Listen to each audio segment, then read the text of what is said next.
Ngayon meron tayong i-unbox. Pinabili ko to sa friend ko, Bangkok. Alam niyo naman, Pop Mart. Tingnan natin. Familiar naman sa inyo to, di ba?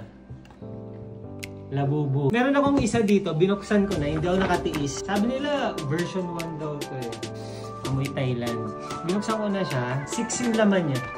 Pero hindi ko pa siya ino-open ha. So i-unbox natin itong isa.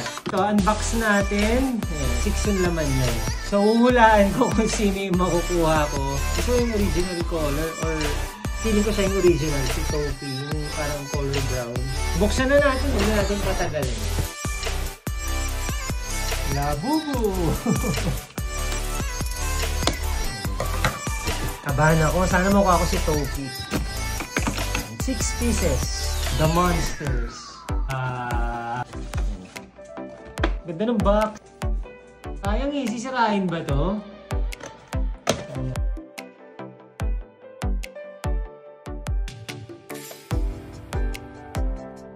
Ganda ng texture guys. Tapos yan, The Monsters.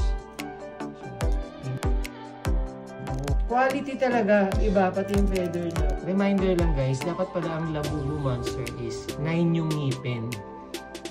Ayan, 9. So kasi yung iba, 10 daw. So bilangin natin, 1, 2, 3, 4, 5, 6, 7, 8, 9, 10. Hindi, joke. 9 yung ngipin niya, so yan yung mga legit.